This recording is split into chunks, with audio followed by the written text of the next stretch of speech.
Alright, welcome to another special episode of the Wretched Wrench Fiero series.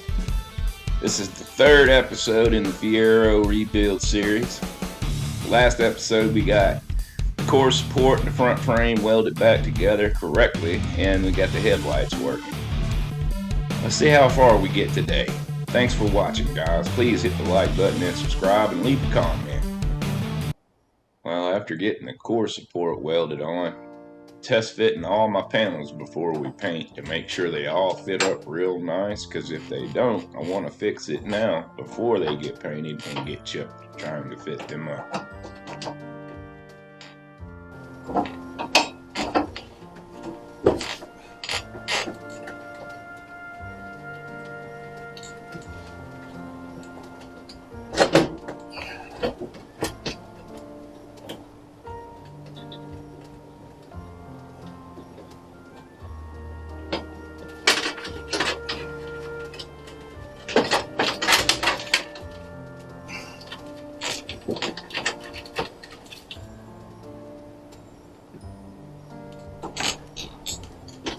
I ask you, what's wrong with that? Nothing.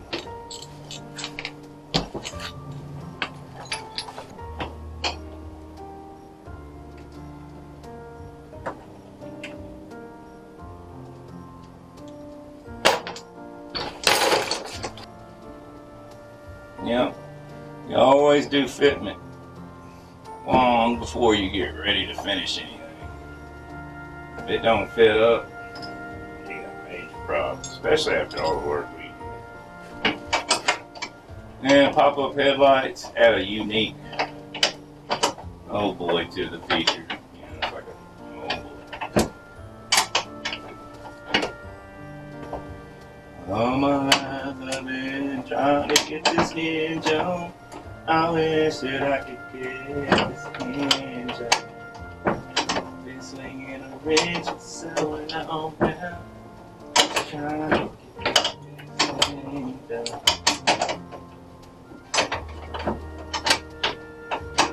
I've been tightening a Fiero,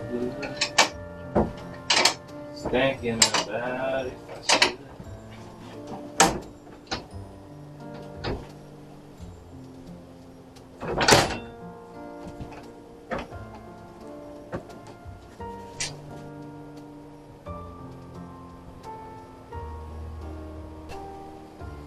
All we have is a small problem. One of these linkers.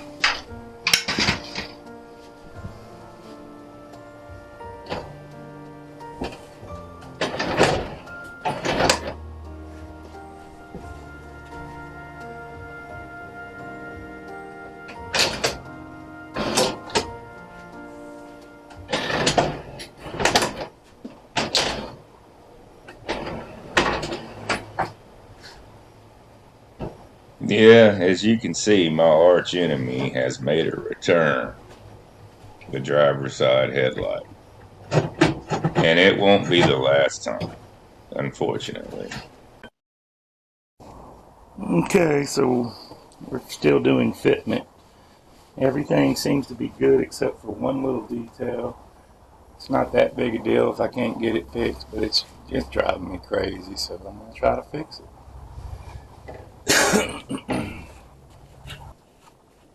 Just doing some slight readjustments. Nothing major here. Nothing to see here.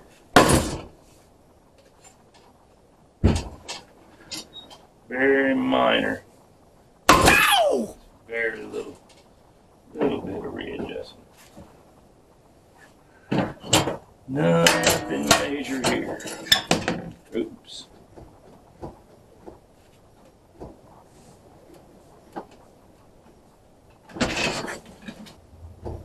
If I only had $1 for every time I had to open and close this hood. You see, you have to align the hood with the bumper, both fenders, and the headlight enclosure. If all those are not in line, all of them, then nothing works. The fact that this car had been in 2 collisions is what's really posed me the most problems. It's what I've repaired is correct, but in the first collision, it got repaired all the way over the driver's side wheel well strut. So it went a lot further back in the initial repair. Because of that, I fought fitment issues and I had to readjust the top frame rail, as you'll see in this video. Now, the driver's side headlight, it just hates my guts. And me and him just don't see eye to eye, and we never will. So therefore, it just did not want to work with me no matter what. And I felt the same about it. Off camera, I took this motor and assembly back out. Then I put it back in. I took it back out again. Changed motors from a right hand to a left hand, just the motor itself. Changed that, put it back in. Still didn't matter. And what you see is the end result of me cobbling together the strongest headlight I could out of the scraps I had. And we'll just have to see if that's good enough. That's not bad. I can live with this.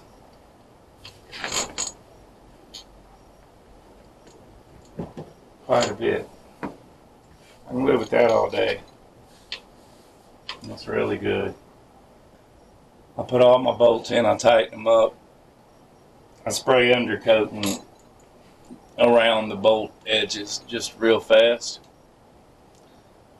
And that way, when I go to take it off tomorrow, I'll have a nice crisp ring around all my bolt holes, and I'll know exactly after this is painted where to bolt this up so nothing rubs or bumps each other. Have all that figured out way before paint. Trust me, it's worth it. You do not want to find out after paint that everything's scraping each other.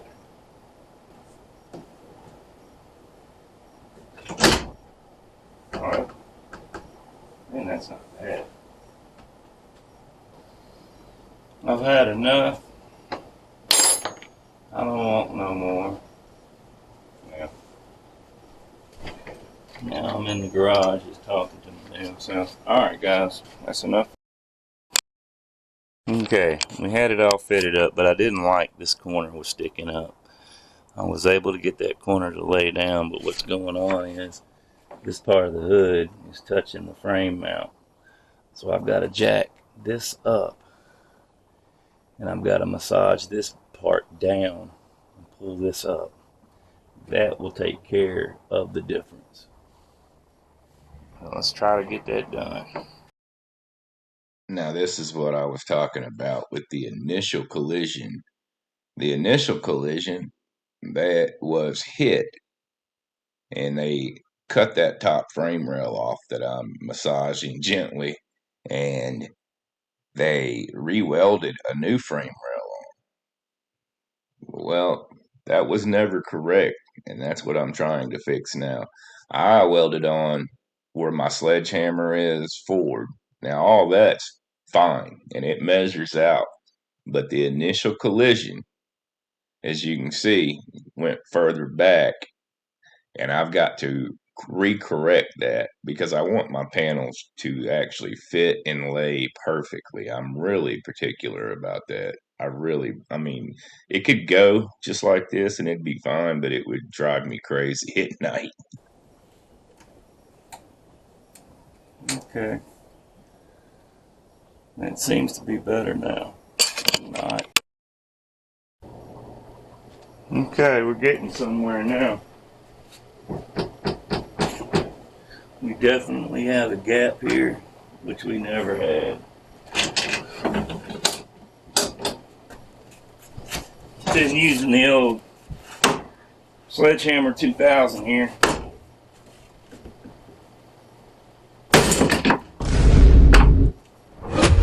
Very gently massaging it.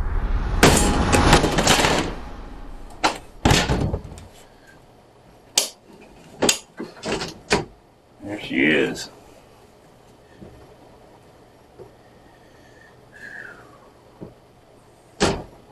We're gonna have to go a little bit further. I'm fed up with your bullshit, man. Cut the crap. The the old lever the old sledgehammer 2000.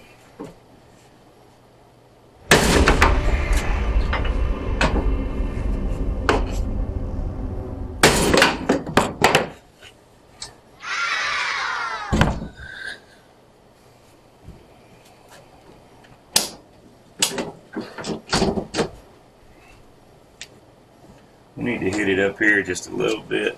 Oh shit, here we go again. I did notice the fender was sticking up above the hood just barely.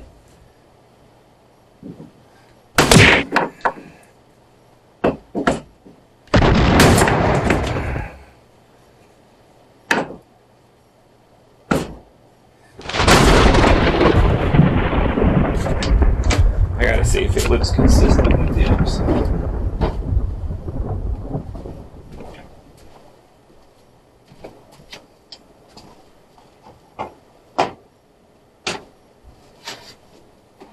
Okay, let's try it out.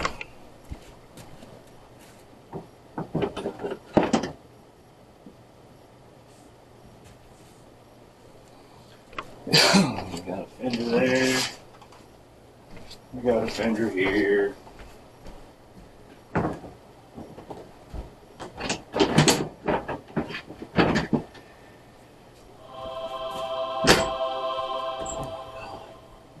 It's fixed.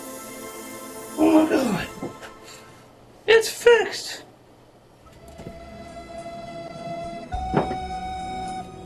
Can't tell you how happy I am. I've been fighting this 2 days. Really closes easy now too. It just tells you all you need to know. Wow, man.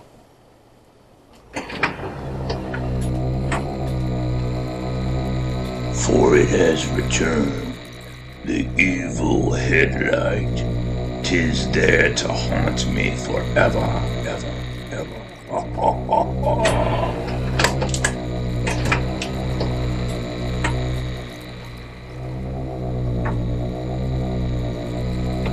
Now it's certainly time to put fenders back on and check it back out.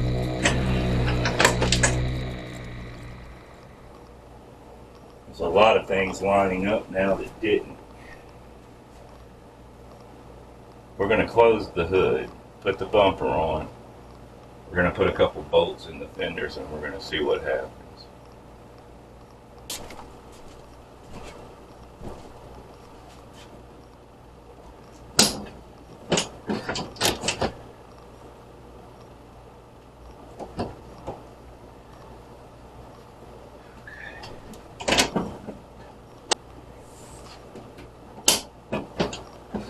Seeing how many hours I've got into trying to get this to line up correctly. I've got to push this.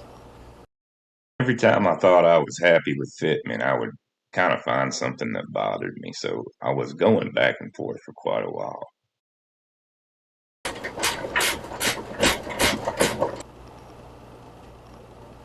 Yeah, take a drink of your favorite beverage every time I raise and close the hood. Uh-huh.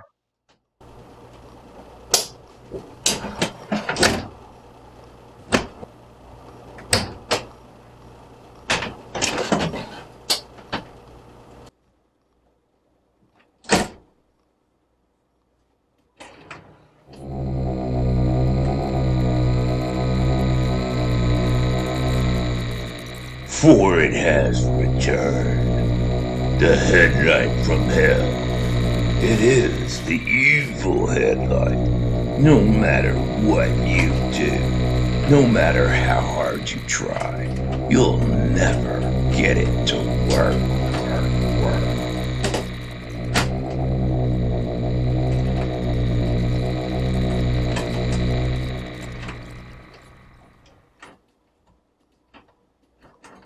Can't tell you how many times this headlight fought me to the death. I'm telling you, it was the most by far difficult thing to get going.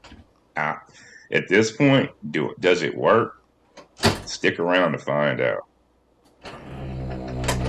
Just give it up. You'll never win. I'm the evil headlight, the headlight from hell.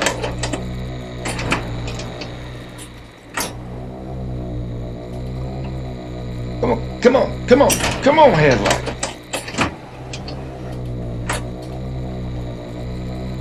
Come on, headlight. So, I mean, come on. got the core support on. And we have fitted and fitted and fitted and bolted and unbolted and banged and knocked and fitted all day. We're gonna see what happens when we put the bumper on now with the actual core support. Yeah, what you want to do is just tape it to the core support. Yeah, I ain't saying it's gonna work. I'm saying this is what I used to do. I may end up having to go get some damn plastic rivets. I don't know. Just don't want to. This is how I do it.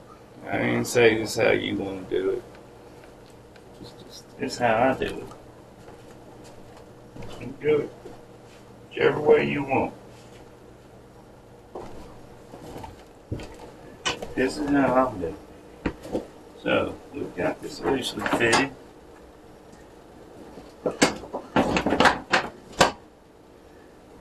Let me tell you, that's a relief. That means I got the front end right. That's no problem. I didn't have it right. That would not have fit like it did.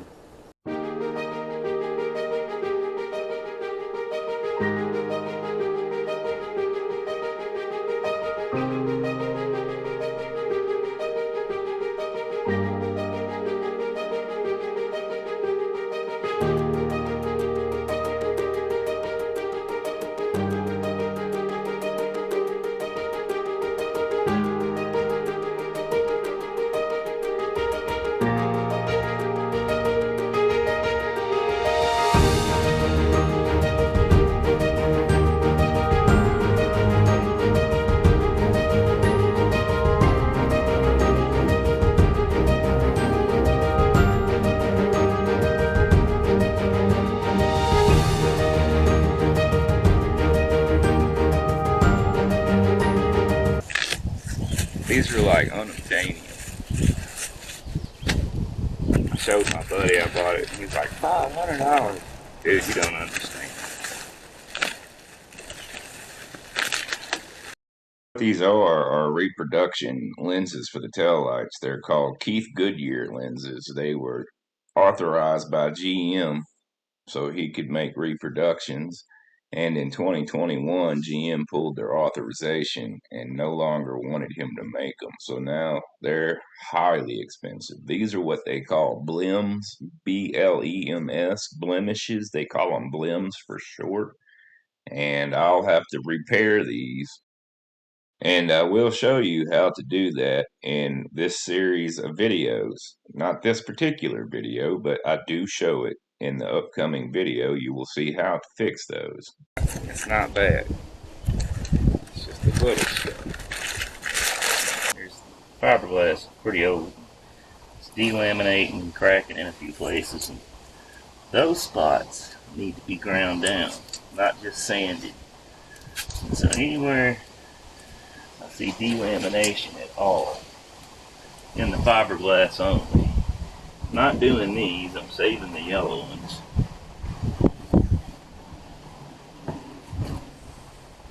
It's like somebody egged this car.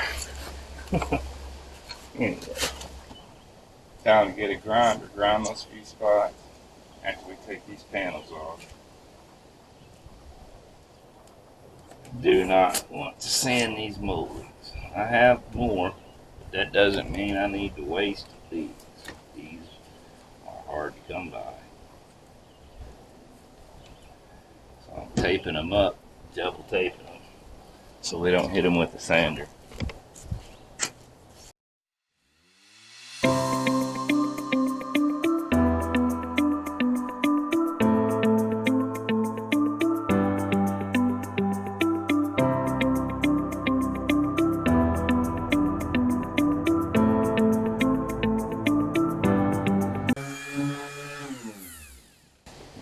notice I'm not digging into this. In other words, using this at an angle.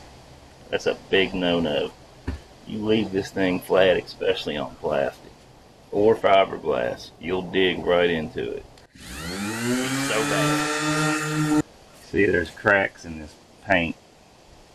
You have to sand past these cracks, especially these stress cracks right here. Let me show you.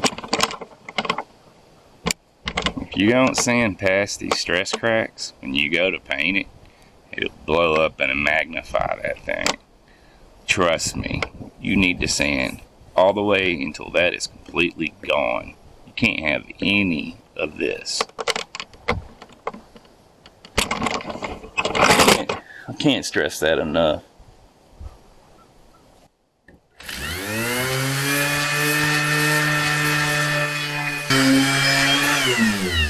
This damn bumper's been painted 3 times. Look, there's one. That's one coat. Alright. And then you go down to this. That's the second one. And that's the original. So there's 1, 2, 3 paint jobs on this bumper.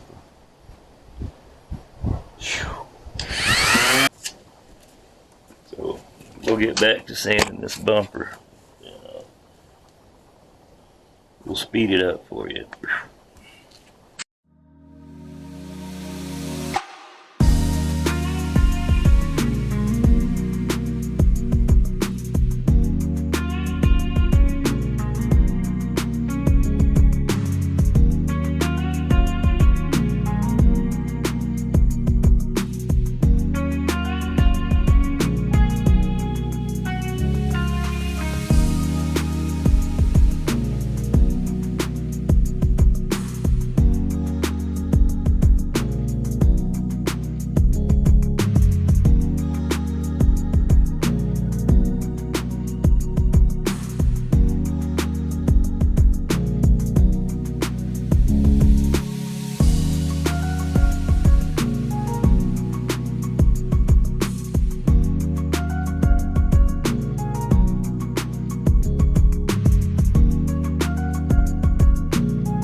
Well, we've got a piece here. It didn't line up before I started pulling the frame, so I was trying to push it in to make it line up. And when I did, it just cracked. It was already weak. So we're going to fiberglass this back together. I'll show you how. So we've ground this down just a little bit. Both sides. I lifted it up to keep from grinding into stuff that you don't want ground. So body shop trick I use when you got parts that are broken in half like this, or you have a big hole. Well, that didn't work well. It will though. This is how to do it best. You want to get a piece of tape in there behind it so that it, number one, it doesn't fall into places it doesn't need to. But it'll also keep the form that you need it to keep.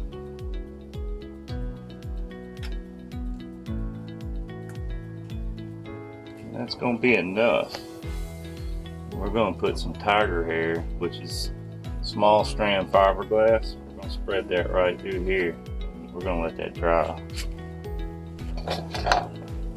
We don't need a lot.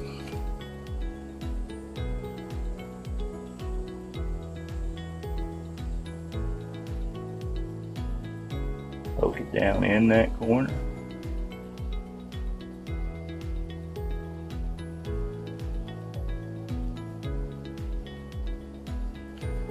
And that's it, guys. I mean, that's really all we need.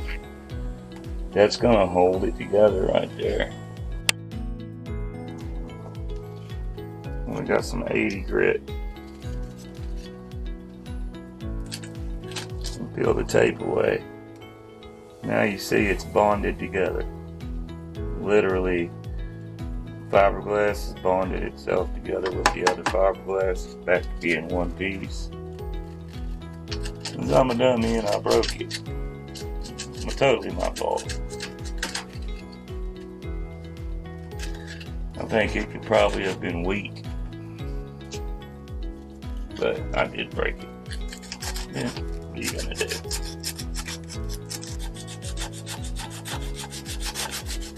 I guess that's really all up to the individual. Try to be careful not to sand other things while you're sanding. You always want to pay attention, and you don't want to cause more damage to other stuff while you're trying to fix one thing. You can see I'm sanding all the way back to where the grind marks start. If I wiped over any area at all that wasn't sanded, I got to get that off of there. This 80 grit's doing a real good job.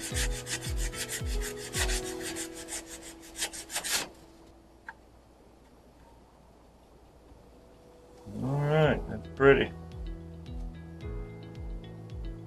That will hold now. Yay. All these layers of paint. And what's going on? I don't know if the camera's picking this up.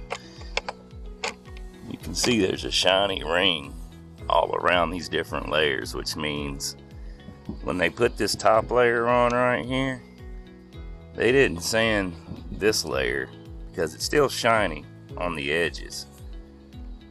So what they did is they half-ass scuffed it. They put this layer on, and somebody painted over this layer, and of course it just kept cracking because it wasn't prepped right.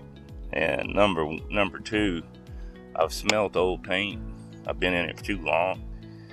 They put a lacquer. Well, this is the original finish. This is a lacquer. And then they painted over the lacquer, because back in the 80s they phased lacquer paint back right around 91. They quit making it, and so they started doing urethane paint. Somebody clear coated later over this lacquer, and it just kept checking and cracking. And look, this is what it used to look like. It's just all it's just all cracked out. This is even worse on this side. No, there's no way to fix that. You can't just prime over it and paint. You have to get all it has to come off. When you see all those shiny rings around everywhere, you might as well keep on sanding. Somebody's done an injustice.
Mixing up the primer, I'm using this. This is Finish 1. This is a Sherman-Williams product. I've used their paints for a long time. This is a flex additive because we're doing bumpers and all the parts flex, so you don't want your primer or paint cracking. So you put flex additive in there. Nobody ever does that, and they always crack. Anyway, here's hardener for it. Mixes up 4 to 1. Just a cap full of this. So, fix and put it in the gun. Go spray it. Now, when I say fixing, that means that's Southern for I'm going to.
It's a whole quart of primer on that. And that.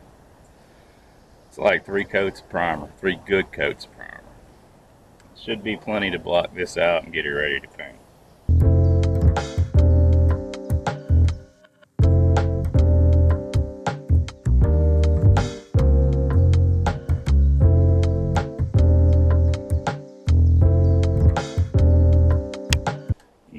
Look at this sweat coming off of my head. Guys, I hope you're sitting in some air conditioning just watching this. And you're like, hoo, hoo, hoo. Feels good to watch it and not to do it. I mean,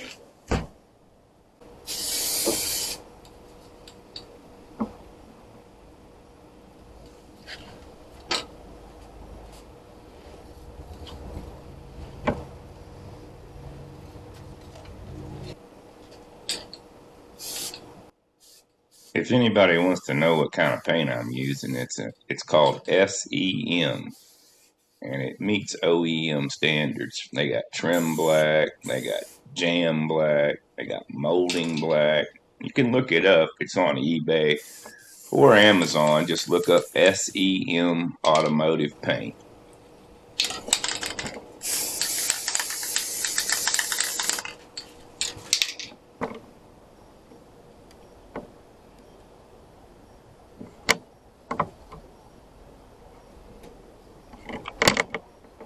Now, I had mentioned in one of the previous videos that the radiator had exploded there under the hood. Whatever they had in the radiator was most likely some kind of cooling additive, and it just etched its way into everything, including this piece of plastic. I'm going to try to use some solvent to bring it back to life. Sometimes it works, sometimes it doesn't. so we'll be careful with it. Right, we're not going to get it in our hands. Woo! God bless. I think just a little bit. Does that get the white off that plastic? It does not. I'll tell you what, whatever got on that plastic, I've never seen anything like it. It just killed it. Well, I got another one of those out there on the red car. We'll use that. But the rest of this, man, it turned out really nice. It's really nice. And I'm pretty happy with it. Overall, well, there's some overspray here. There's overspray all the way down through here and here and here. And it was there. We got rid of all that, but this looks really bad and dull. It looks a better Bob. All through here's, well, them cobwebs and things. Yeah. We're gonna get a gray scuff rag. We're gonna scuff the heck out of all of this. We'll wipe it down. Man, this thing is mad at me. Quit hollering at me. I understand what you're saying. Alright, let's go get some scuffy rags. Now, we got the door here, right? We're gonna scuff all this. This is supposed to be nice and pretty. And none of this is nice and pretty anymore. We're gonna scuff it up really good. Cobwebs in the jam. We gotta get them out of this car, man. Cobwebs in the jam. It really is no good. How am I gonna get this seat out, guys? The damn thing won't move up or down. And it's a Camaro seat and a Fiero. It's got an identity crisis. I don't know. Let me know how to get this damn seat out of here. I really do need to get the seat out. Kind of would be nice. You can see I'm a scuffing everywhere. I'm not leaving anything out. And look, let me tell you something. If you're on a new car or something that's got any kind of shiny grease stuff on it or gel or somebody sprayed some black magic, somebody put some Armor All on it, you need to clean that off. That's the first thing you need to do is wipe the car down 10 times before you even go to scuff it. That stuff will cause you so many paint problems you'll wish you had never started. You cannot have any kind of grease or silicone or anything like that at all on a car when you paint. It's a big no-no. It's pretty big. Oh boy. No! It's an old head. No, How you doing? You know what I mean? Why is there bolts in this? There ain't even supposed to be bolts in here. I need to get that out. There's just heat coming in. It's just coming in.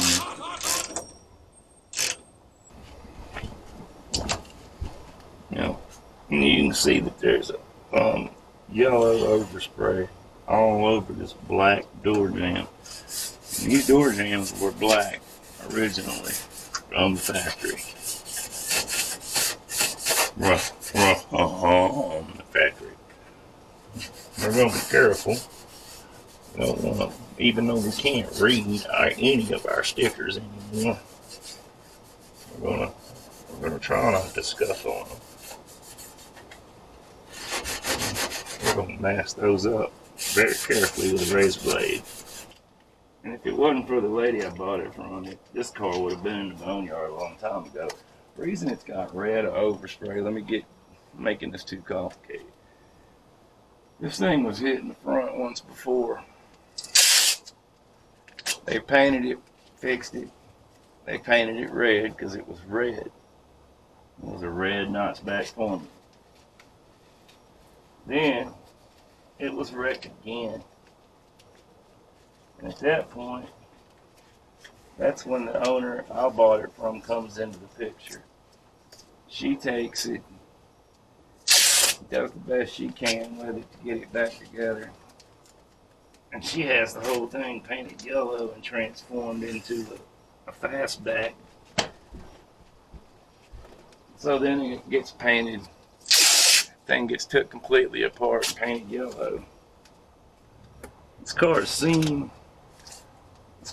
some body shops. You hear what I'm saying? But I mean, the frame's finished. It come out pretty good.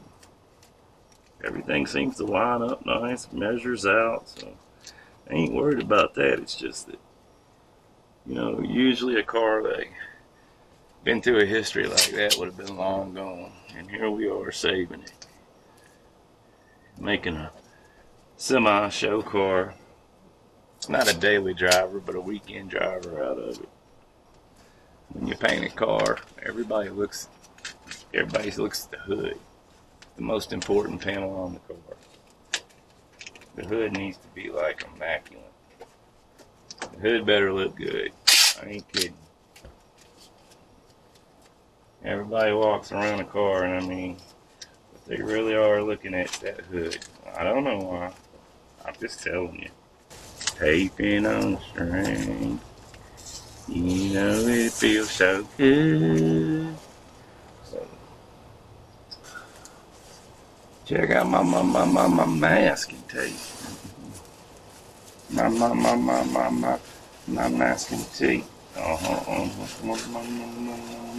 My masking tape. You don't know what the hell I'm talking about. 'Cause if you ain't got masking tape, then you can get the hell out. My masking tape. My masking tape. Captain, she can't take it much longer. She's overheating. She just can't take the heat.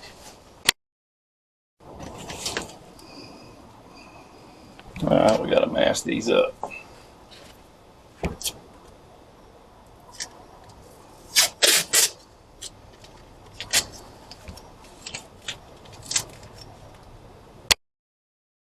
Okay.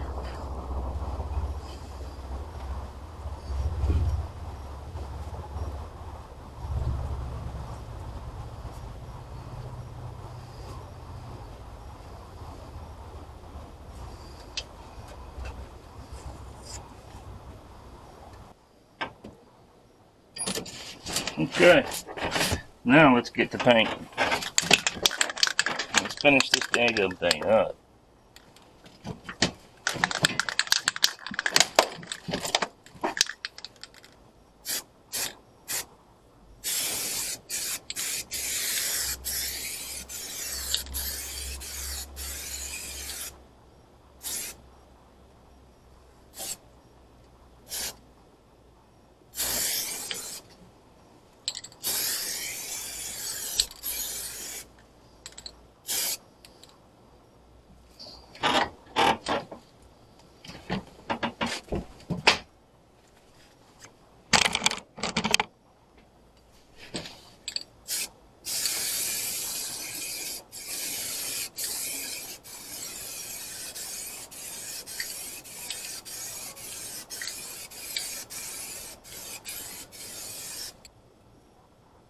And that's it. I'm going to let that dry for a few minutes, unmask it, and shut the door so the battery doesn't run down.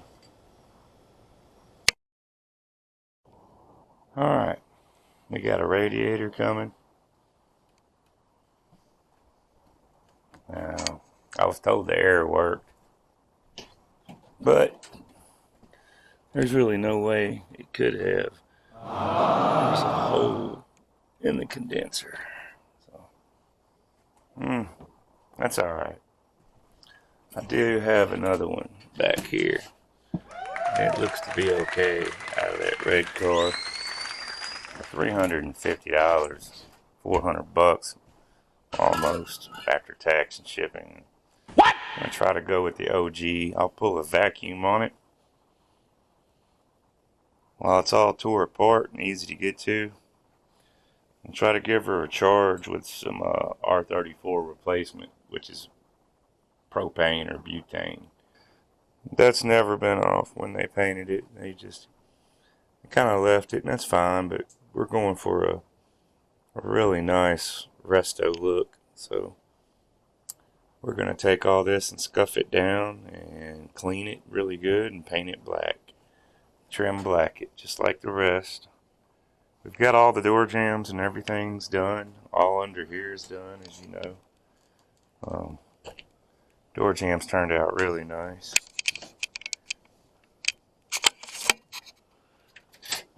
Take you one more peekaboo at that. I mean, Good job. if that don't look nice, I don't know what does. I mean, they really just does a good job. Got a little bitty dent we gotta fix right here. I sure didn't see it, but I saw it in time because I didn't paint it. That's always in time.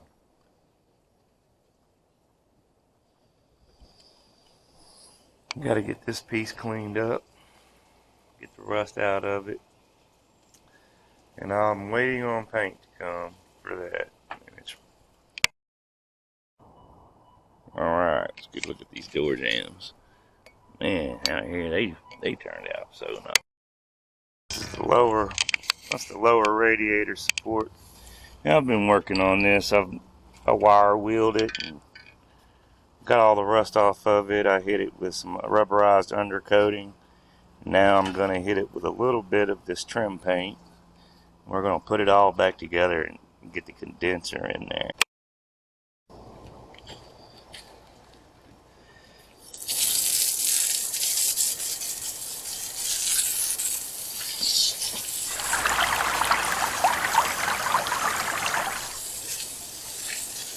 Alright, we've got that cleaned up. Here's our radiator hoses and our clamps.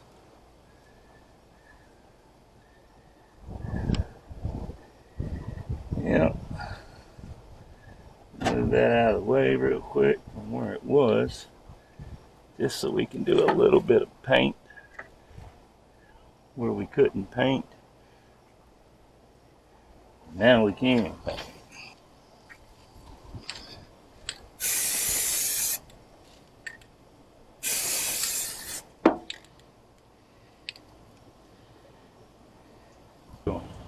These are the rubbers that go in the radiator support, and they were just nasty, dirty and slimy, and you got to clean it all up. You can't just throw it back in.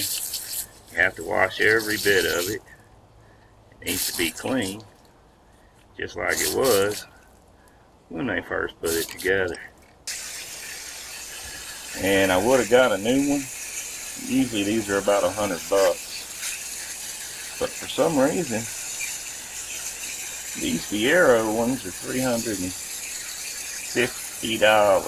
for a reman or a new one.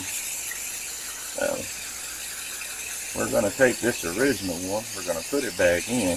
Before I even put antifreeze in the radiator, I'm going to pull a vacuum on this and make sure she works. Because if she doesn't work, we're going to tear it right back out. We're not building the car around the bag condenser.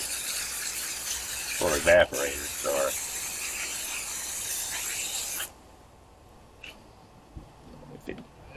This car will have air conditioning, I'm telling you.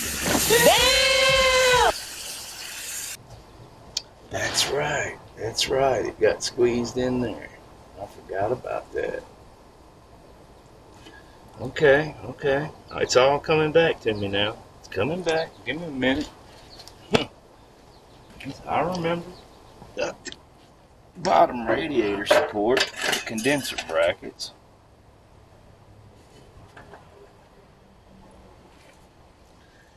And what happens is, there's a small gap right here. I'm probably going to have to jack the car up.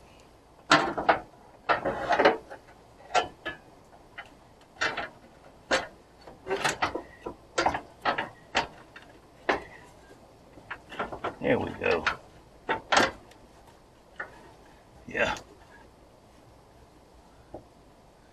Yeah, we'll be lifting the car up.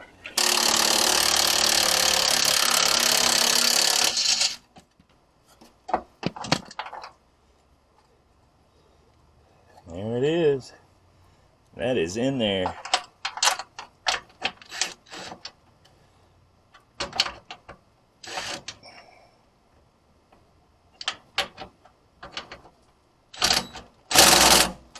Yep. That's how I do it. Now we're going to tighten this other one. No, we're not. We're going to get a wrench and do that one. Anyway, that's how I do it. Let me go get to the other side. Nice job. Alright, now we got to finish tightening everything up. Oh, if you like watching an old man suffer, please hit the like button and subscribe.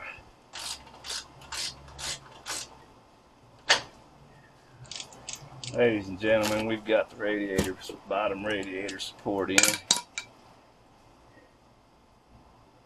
Just about had all I can take. We got to get that condenser in. I got to get that radiator in, and we'll quit for the day.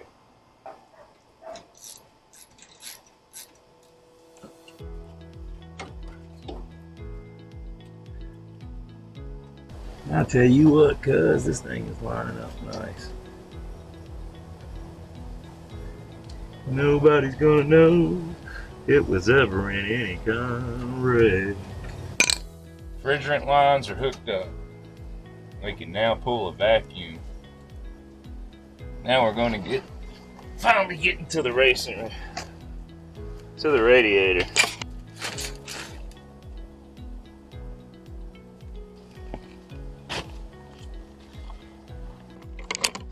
Got the radiator in there now. She fits up nice. Sits right on the rubber grommets down there. So we're done for today, and we'll get back to it tomorrow. But she can run and drive and move around again. Alright guys, see you in a minute. Alright guys, that's a good stopping point for today. We got the jams done. She's running, she's driving. You can't ask for more than that. Appreciate you watching.